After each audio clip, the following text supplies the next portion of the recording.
Sénégal, bonjour. Et qui disait Tine Bokul Safin ou encore Reyum 404 Bokul Gotoub Avion. En tout cas, tribune quotidienne de nous apprendre que Ndekete yo, le président Adama Barrow ordonne une baisse de 2100 francs CFA sur le prix du sac du riz. Ou le boc, sauf le temps de dire, que retenir. Sinon, ce que relève tribune quotidienne, à savoir, en Gambie, le sucre, l'huile, le ciment, l'engrais coûte moins cher qu'au Sénégal, aux Sénégalaises et aux Sénégalais. Retenons également, contrairement au Sénégal, la Gambie ne produit ni sucre ni huile. Bon, curieusement, des denrées qui sont produites au Sénégal coûtent moins cher en Gambie. Waouh. Que retenir d'autre de cette actualité d'après Tribune quotidienne qui renseigne le prix du ciment et de l'engrais ne devait vraiment pas, alors là, pas du tout coûter cher au Sénégal, Sénégalaises et Sénégalais. Tribune quotidienne de renseigner en Gambie le sucre, l'huile, le ciment, l'engrais coûte moins cher qu'au Sénégal. Waouh. Bon, contrairement au Sénégal, la Gambie ne produit ni sucre ni huile. Curieusement, des denrées qui sont produites au Sénégal, coûtent moins cher en Gambie. Bon, en attendant de savoir, restons avec Tribune quotidienne qui affiche à sa une, Pastef prépare la mise en accusation de l'ancien président. En tout cas, Macky Sall devant la haute cour de justice informe bien entendu Tribune quotidienne ce matin. Dans le journal, il est question de la réaction au vitriol de Bougar Diouf qui, sans contour ni décours, déclare accuser Macky c'est franchir une ligne rouge que Senghor, Diouf et Wade ont toujours refusé de franchir. Bon, c'est transformer la justice en instrument de revanche politique et ternir l'image du Sénégal aux yeux du monde. En tout cas, Bougar Diouf toujours dans le Tribune quotidien à propos de l'actualité relative à Pastef les patriotes qui préparent la mise en accusation de l'ancien président Macky Sall de soutenir. Je conseille au président Diomaye qu'une honte pareille se produise durant son magistère. Bon, le Sénégal ne doit pas, alors là, pas du tout devenir une république de vengeance. Bougar Diouf dixit bien entendu dans Tribune quotidienne ce matin. Wolf quotidien toujours à ce sujet de révéler vers un tsunami judiciaire. Et là, vous avez Babacar Gaye, ancien président du groupe parlementaire qui toujours dans Wolf quotidien dira Pastef les patriotes ne devrait pas, alors là, pas du tout avoir de problème. À propos justement de problème, le point actu pour sa part de révéler à sa une Macky Sall Pastef l'escalade. En tout cas, le projet de résolution de la mise en accusation du président Macky Sall sur le bureau de l'Assemblée nationale, selon le député Aïb Dafé, informe toujours le point actu. Le journal d'ajouter que le député Aïb Dafé a annoncé l'examen en principe au cours de cette nouvelle session en cours. Bon, porteur du projet, Guy Marius Sagna parle de haute trahison avec des faits révélés par le rapport de la Cour des comptes, explique toujours le point actu dans le journal. Il est également écrit Macky Sall passe à l'offensive et annonce une équipe d'avocats étrangers, sénégalais et des experts. Car cela ne tient le peuple quotidien pour sa part d'indiquer mise en accusation de Macky Sall, un fantasme voué à l'échec. Ce qui apparaît tout sauf un chèque en bois est révélé à la une de l'évidence quotidienne ce matin. Le journal, en tout cas, de parler de détention de Fatma Ngom ou le lion du Bosséa. Comprenez, monsieur le député maire de Agnam. En tout cas, mobilisation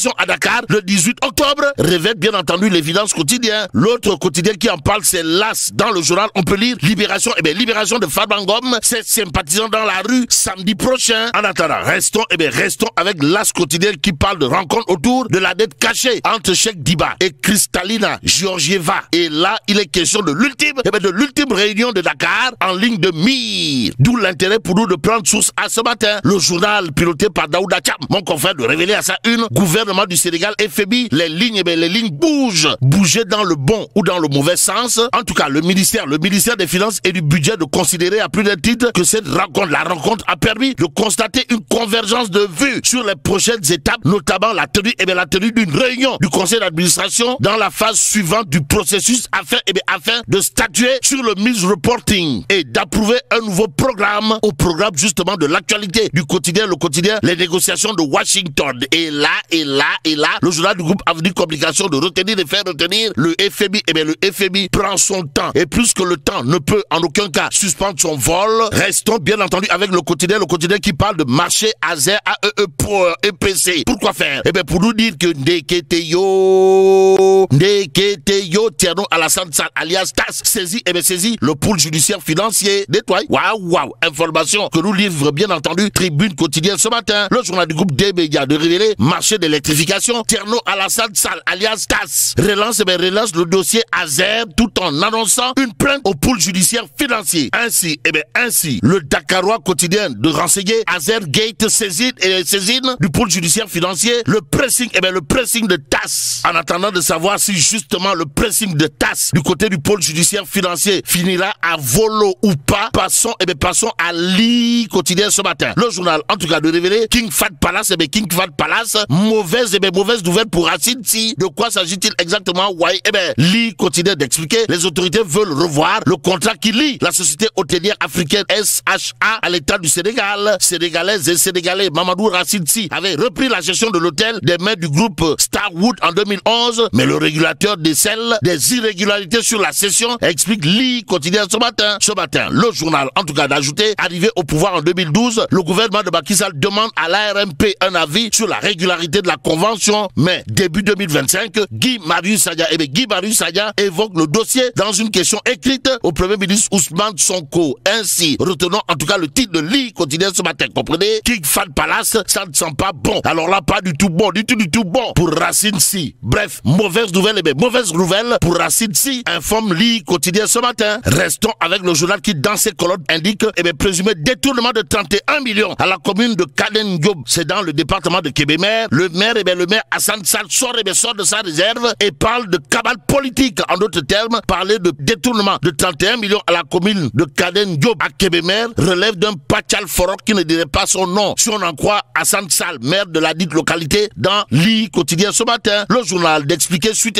à un article de presse faisant état d'un présumé détournement de 31 millions de francs CFA à la commune de Kaden Diop dans le département de Kébémer et de la transmission d'un rapport final de l'OFNAC au parquet financier pour poursuite judiciaire. Le maire Alassane Sall en personne, en chair et en os, joint par l'I quotidien, n'a pas usé de la langue de bois avant de dire à haute intelligible voix que Donyo Menemeu, Astafourla, Donyo Menedal. En tout cas, pour le maire Alassane Sall de la commune de Kaden Diop dans le département de Kébémer, tout cela relève d'une cabale politique qui ne dirait pas son nom. Et c'est au nom du droit à l'information que l'I quotidien ce matin d'accrocher l'homme, comprenez, Alassane Sall, maire de Kaden Diop dans le département de Kébémer, qui dira je suis le maire de Kaden Diop et on est en politique pour te détruire, tous les moyens sont bons pour tes adversaires. J'ai un adversaire ici au niveau de notre commune, je suis élu sous la bannière de Yewi Askalui, je venais fraîchement de l'Europe et j'avais besoin d'un récépissé pour participer aux élections et madame Aïda Mbodj, une amie de longue date qui m'avait prêté le récépissé de son parti lorsque Ousmane Sonko avait dû soutenir la candidature choisie par Yewi Askalui dans toutes les localités. Mon adversaire s'est coalisé avec le PDS pour être conseiller municipal. Lorsque j'ai été élu maire, après mon discours, mon adversaire a organisé une conférence de presse pour m'attaquer en disant que le maire détient par devers lui 2 budgets. Et le budget que le maire détient n'est celui que nous avons voté. Oh, sommes-nous tentés de dire? En tout cas, passons au témoin quotidien ce matin qui, en exclusivité, s'il vous plaît, nous amène au ministère public, à l'OFNAC, à la police et à la gendarmerie. Pourquoi faire?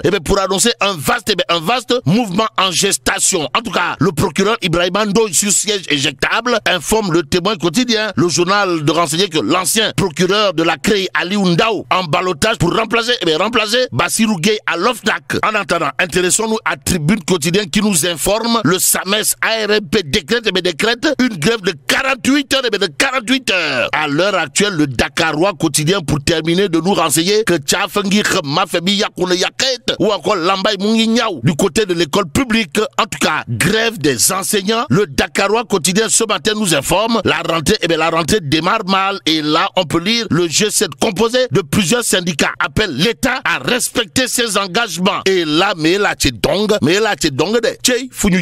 bon, que Dieu préserve le Sénégal.